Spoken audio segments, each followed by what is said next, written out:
Manawaker Studios Flash Fiction Podcast is supported by patrons on Patreon. To find out more or to add your support for as little as $1 a month, visit patreon.com/Manawaker.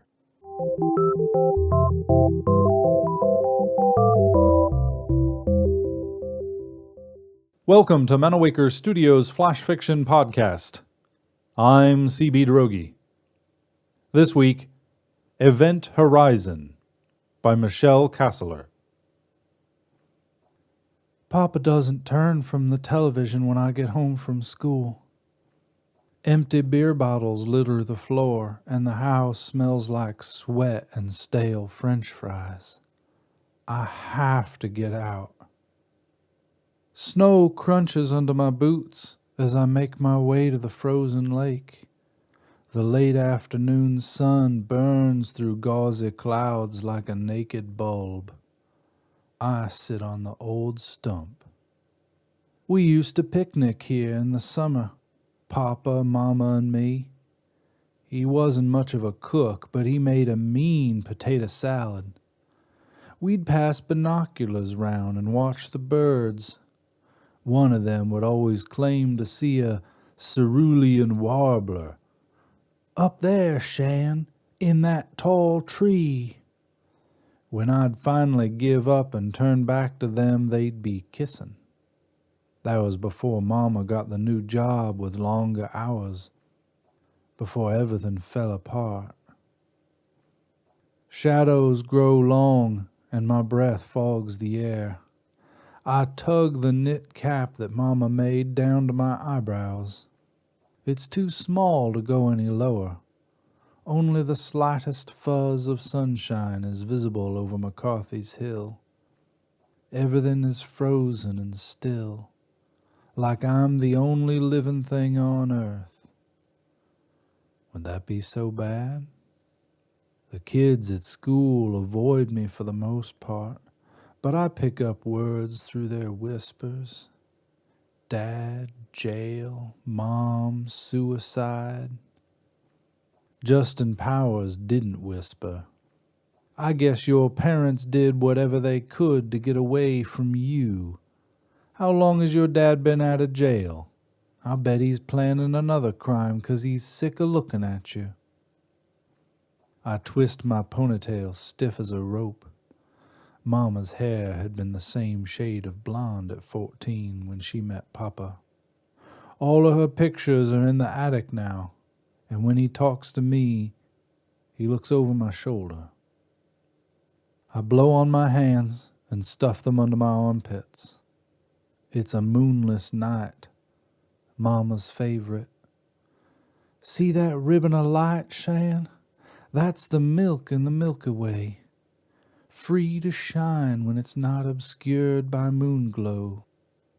A lump burns my throat. "I miss you. And I don't care what anyone says. You'd never leave me on purpose." It had been a night like this when she didn't come home. She'd been arguing with Papa and slammed the door. I followed her outside. She had her telescope, and I asked to go with her. "Not tonight, baby. Mama needs some time to think." At 10, Papa grunted at me to go to bed. He was snoring on the couch soon after, the television still on. He'd been sleeping there a lot. I grabbed a flashlight and followed her snowy footprints to the lake. A jagged hole gaped open in the center, ink dark against the white ice. It reminded me of the black holes she'd taught me about. Once massive stars that collapsed under the force of their own gravity when their fuel ran out. Each one has a boundary, an event horizon, and anything that goes in can never come out again, not even light. Her body was found after the spring thaw. We went to the police station together, but Papa wouldn't let me go into the room with him. He started to stay out late after that, stumbling in past midnight, muttering nonsense. I wore earplugs to bed, but it didn't help. Teachers were concerned. A state worker came by. Papa cleaned up his act for a while.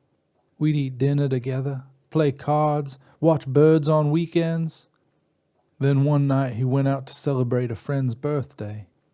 A man at the bar who worked with Mama started mouthing off, said she'd been too good for Papa, that she was better off now.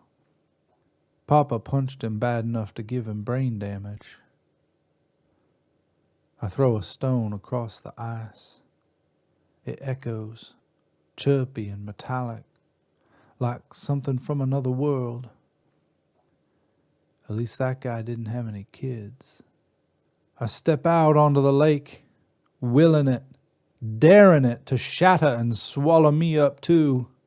I jump over and over. My knees ache and the impact knocks my teeth together. Not even a crack. I lie down and rest my cheek against the ice. It sears my skin before my face goes numb. Maybe I don't have to fall in. Maybe if I just stay here and fall asleep, the cold will do the job. I strip down to my long johns and spread my arms and legs wide like I was going to make a snow angel. I arc my arms and legs back and forth. Angels, angels, come and get me.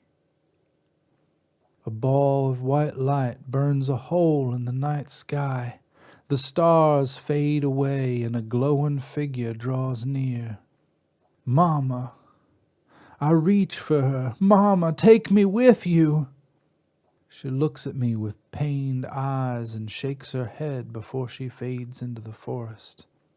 I collapse. Sobs rack my body. Why don't you want me? Shan, like a whisper. The stars are out again. A pinprick of light cuts through the trees. Shan, stronger. Shannon, a man's voice. Papa? He drops to my side and wraps me in his coat. His boozy breath heats my cheek. Tears run down his face. I'm so sorry, sweetie. Sorry for not being there.